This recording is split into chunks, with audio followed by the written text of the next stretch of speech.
What's your favorite memory? The one we talk about a lot was driving around in the Jeep. I enjoyed that. You know. I was basically his chauffeur. Yeah, he just drove me around in this Jeep. Hi, I'm Austin Butler. Hi, I'm Callum Turner, and we are here with Dell to play a game of knowing me, knowing you. Nailed it. And everything we do. Oh, I've got no idea. Oh, yeah. Which of our co-stars is an amateur boxer? I'm gonna say, Do you really? I have no idea. I'm gonna guess Barry. You think Barry? I don't know. I've never heard him talk about boxing in my life. Yeah, but Never. if I wasn't an actor, I would love to be a chef. I'd love to work in a kitchen. I would like that. Yeah. Was that before or after you saw the bear? Way before. Way before. Way before. Actually, the bear made me think that That's a bad idea. It's stressful. Like, thank God I became an actor. Yeah, but there's just something about the energy that every time you know, when you're at the, like being at the River Cafe and you watch them all and the rapport and the sense of... And the stress levels. Yeah. I actually couldn't do that. It would be challenging, but I can imagine when you have a great night that it would feel exciting. What would you want to be? What I probably would have been is a youth club worker. That's what I would have done. But if that's me, I wasn't actually technically a semi-professional footballer. I just played for a semi-professional team when I was 16. You played for a semi-professional team? Yeah. What does semi-professional mean? They only pay you Means half? that they train like 2 days a week. Okay. What is your favorite memory? I'm sure you mastered there. I have so many, Austin. Yeah? So many. What's your favorite memory? Anyone, including you, really. Oh. Yeah. The one we talk about a lot was driving around in the Jeep. I enjoyed that. I was basically his chauffeur. Yeah, he just drove me around in this Jeep. Does Cleven have Well, a you can't driving have. license? Yeah, no, I don't think so. Yeah, because you can't, nobody else could be with us, so it was moments where there were cameras attached to the Jeep, but it felt very... Yeah, I love that Jeep, man. free, somewhat. Who would do that? Who would carry a bottle of perfume with them wherever they go? I'm gonna say Ralph Lauren. Am I wrong? What? Shooty. Oh, okay. yeah. He always smells good. Smells great. Yeah. So many. You know, the truth is if and this is true, right? And this is really actually a good bit of advice. There are no bad auditions. There are only experiences. So if you feel like you have a bad experience in an audition, don't do that again. Right? It's a great advice. Is that Raf? A duet with anyone. Minnie Riperton. Yeah, that's good. Yeah, not That's bad. great. Thanks. Chet Baker. Was that Callum? No. You worked at... I worked at Dover Street Market. Yeah, Dover Street. Okay. Ed Ashley? No, it's not not him. Is it Shooty? It is. Shooty. Wow. Was that me? Did I do that? Alright, cool. Anto. Nate. Gary. Josiah. Barry. Barry. Thank you so much for watching. Thank you so much for watching. Yeah. Yeah.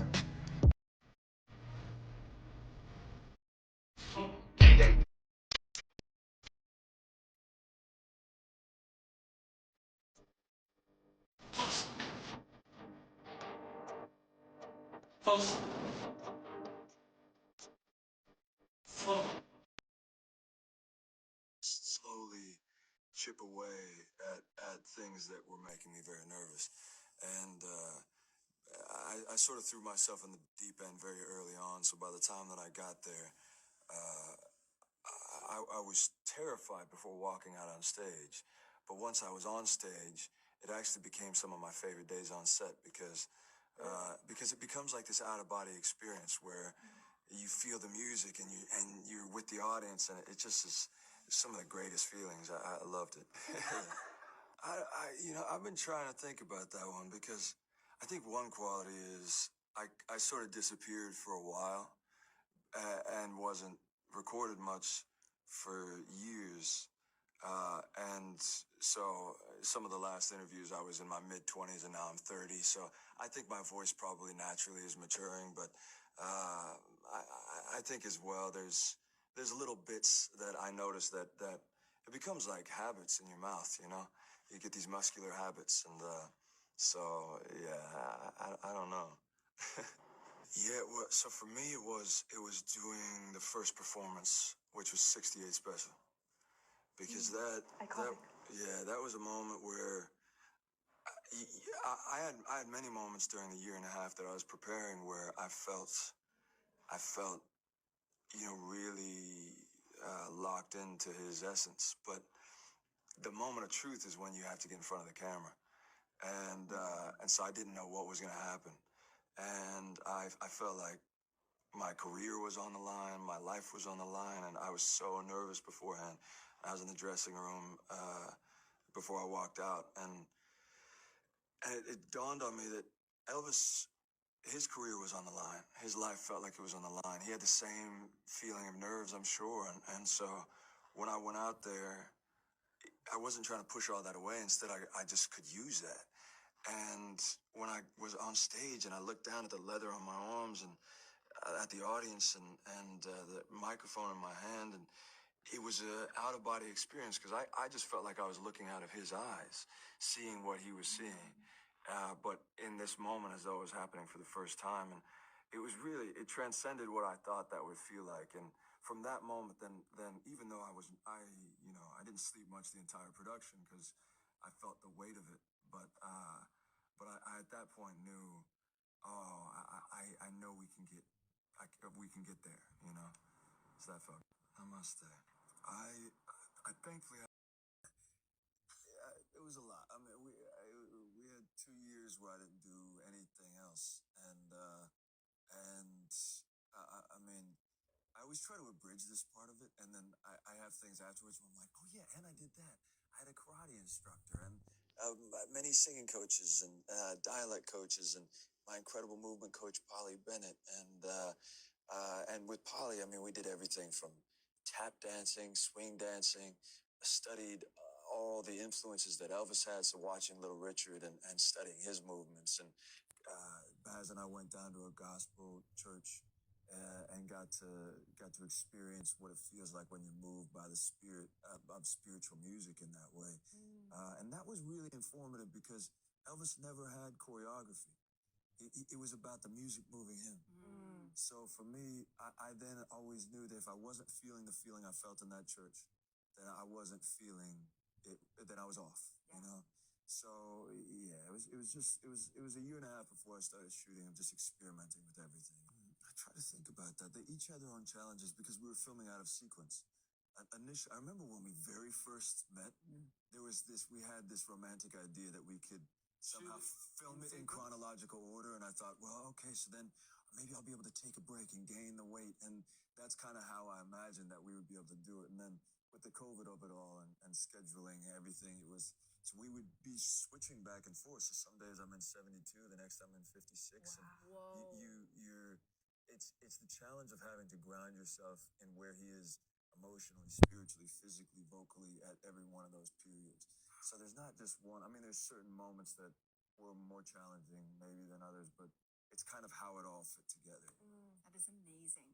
Well, it began by listening to his entire catalog. And so in the same way as you listen to every interview he ever gave, there's a whole catalog of all of his interviews, but you listen to the way that he used his voice while singing, and it changes a lot over the years. And so I wanted to prepare, just in case, I wanted to prepare to be able to sing it all. Though I knew that from the get-go, Baz told me very early on, well, the 50s was recorded on acetate. It's mono. We can't use it. So it's going to have to be your voice.